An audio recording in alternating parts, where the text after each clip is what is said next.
So it is time. It's the infinite game. I talk about investing. My goal is to get to 500 subscribers, and then as soon as I get to 500 subscribers, I'm going to be giving this away. It's a UFC Ricky Silver.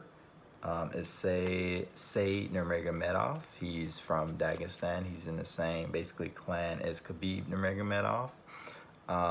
He is a pretty great fighter. He fights at bantamweight, and I'm going to be giving this card away once I get to 500 subscribers. So please like, comment, share, subscribe, do all of that great stuff. And also, the people who do this, I'm going to be doing more giveaways as well. This card is just the first one I'm going to be giving away. But I'll be giving away more in the future.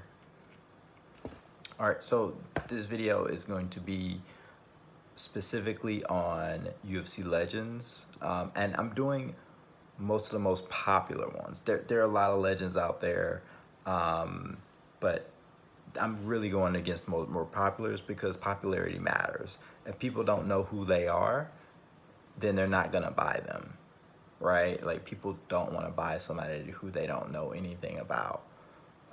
You have a couple speculators who will, but that's not how you really build. Now, if you just want to collect, that's cool, but your collection won't have much value. So number one is going to be Royce Gracie. People love Royce Gracie who are just hardcore UFC fans. And when I say hardcore, I mean hardcore UFC fans. Like, they watch UFC 1 on November 12th, 1993. Like, UFC is like 8 days older than me. So here's the thing. Royce Gracie's record is 15-2-3.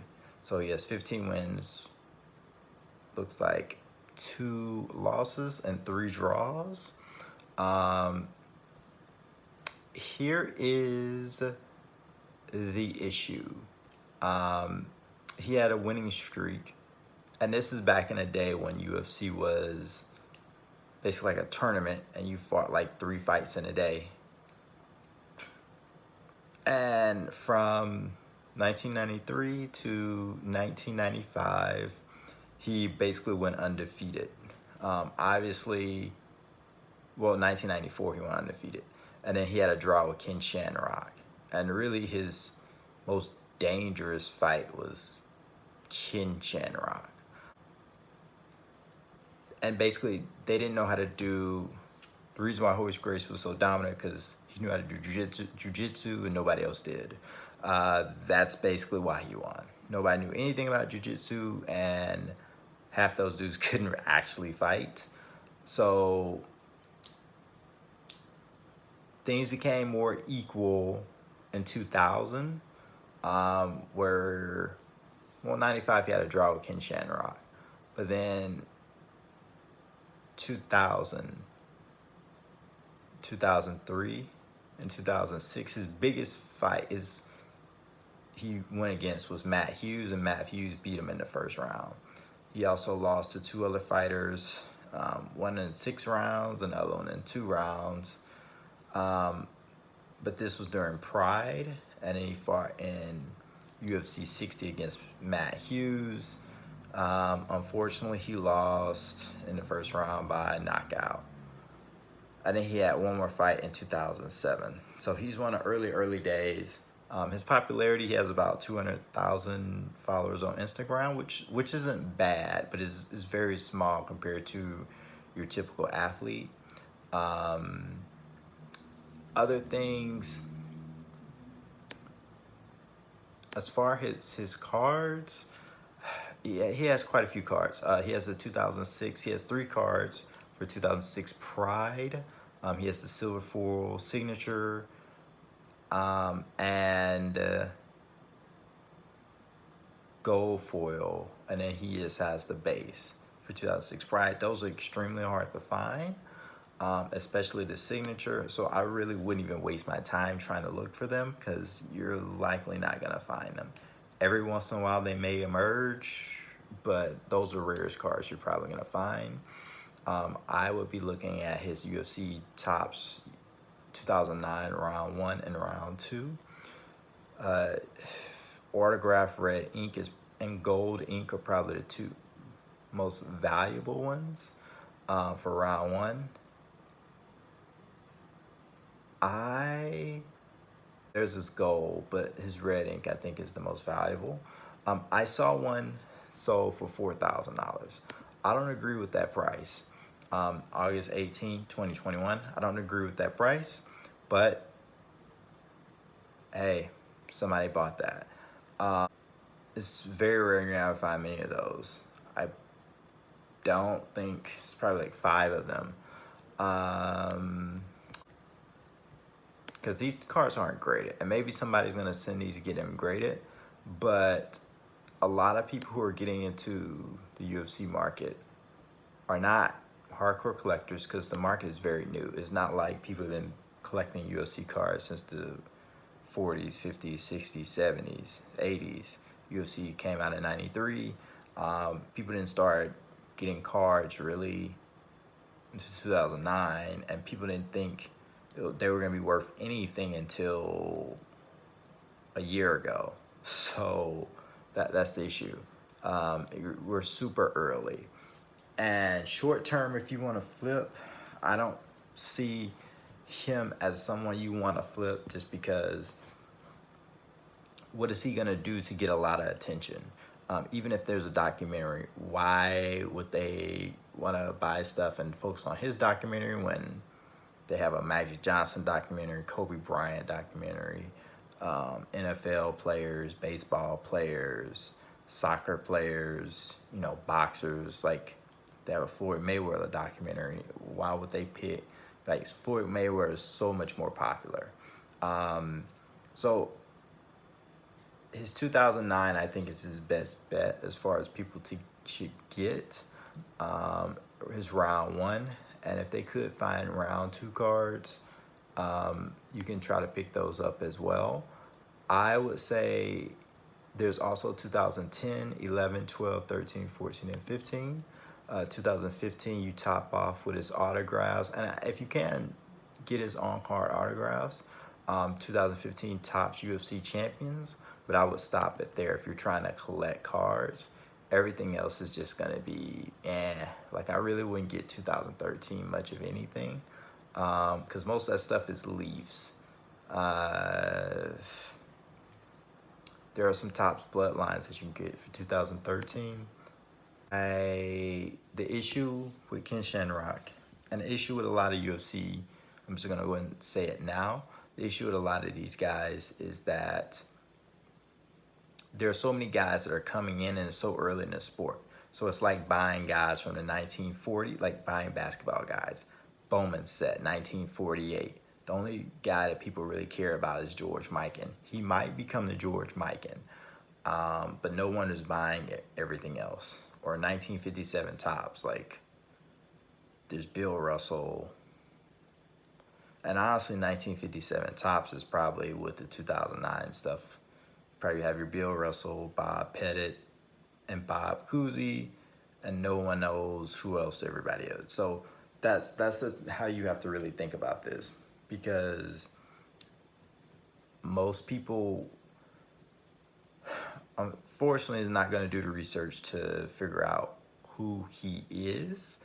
And then also the reason why a lot of people don't necessarily consider him the greatest of all time is because level of competition. His best competition was Matt Hughes, which is great competition, but he lost to them. But that's not his fault. It's just the early days of UFC just wasn't that impressive. The next fighter is Mirko Cro Cop. Mirko Cro Cop is a legend. He has some kickboxing cards from 2000, 2001, and also he has some Pride cards. Good luck finding those cards. You're not gonna find those cards. I'm just gonna be honest with you. And then you can find him in 2010 Topps UFC. And that's probably the set to get. However, same issue. People don't know who he is. His record was really insane. You're not gonna find too many people with, 52 total fights, and he has 38 wins. Just dangerous, just kicking people in the head, knocking them out. But I don't even think he was champion in heavyweight division, but he was heavyweight. But I would say that he's more of a collector piece than an investment. I'll just say that. Next person is Chuck Liddell, the Iceman Chuck Liddell. His first appearance was 1998 in the UFC, UFC 17. His notable fights weren't really that impressive until Vitor Belfort in 2002, and then he beat Randy Couture in 2003. But he also lost to Alistair Overeem. He lost to Quentin Rampage Jackson. He did beat Tito Ortiz, beat Randy Couture again. He beat Randy Couture like 3 times. And then beat Tito Ortiz, but then he lost to Rampage Jackson again.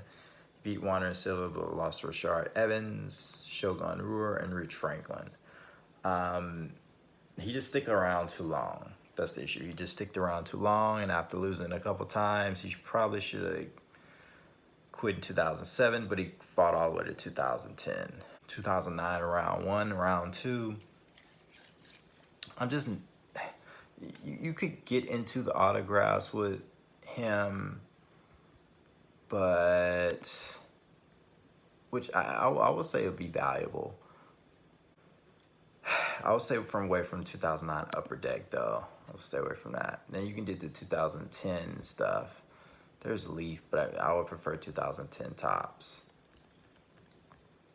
I would just stick to 2009 for Chuck Liddell stuff.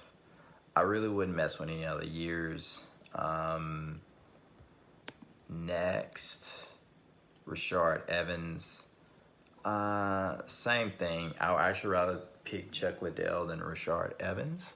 Rashard Evans was not as popular as Chuck Liddell, and I don't think he's considered as accomplished in the sport. He came up a little later. His most impressive win was against Michael Bisping, Chuck Liddell, but Chuck Liddell was old.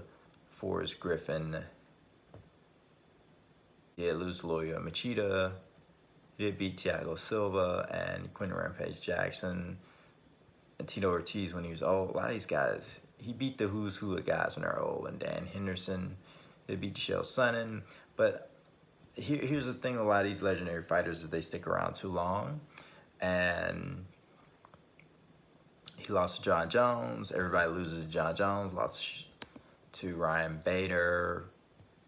I mean, he had a 5-fight losing streak, which really hurt him. Like, you can lose in UFC, but he just lost a lot. I will go over his cards, and I think he's good for collecting, but if you're trying to invest in his stuff, it will be a major mistake. 2008 Donruss, so he is in the 2008 Donruss set, but that's extremely hard to find. I'd rather go after the 2009 Topps UFC round 1 and round 2. And guys, if you can't find that, then go after Topps 2010 stuff. Go after 2010 stuff, 2011. You can get 2011 UFC Finest, Atomic Refractors, 2011 Topps, UFC Moments. You can go after this stuff. Same for Royce Gracie, same for Chuck Liddell.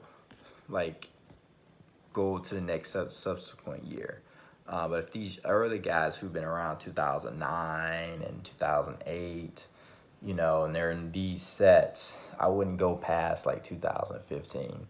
And I wouldn't really go after the Prism stuff unless it's on-card auto Prism. Like the Royce Gracie, there's no on-card auto Prism. Quentin Rampage Jackson, he was a great fighter, 37-12. He did rack up a lot of losses. Yeah, he did beat Chuck Liddell. The issue with him is he's not going to be considered one of the greatest. he's gonna be probably good and maybe considered a Hall of Famer, but not the greatest of all time, or not even really in that conversation, because he's just one dimensional. He was like boxing style, and that was it. It was basically like he was a boxer who sometimes, if you kind of grabbed him, he would like pick you up and he powerbombed a dude basically in a fight. And that's what he did. Maybe he kicked the thigh every once in a while, but that's it. I mean, he got beat by some of the big guys: Forrest Griffin, Ryan Bader, John Jones, Rashard Evans. Those guys beat him. But I believe he's in the 2009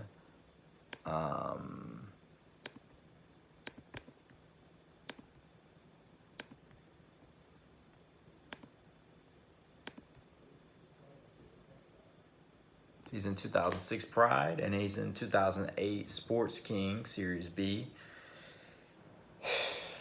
But I wouldn't. If you find those stuff, that's fantastic. But go after his autos for 2009 tops round 1, or go after round 2. These are excellent pickups, I think.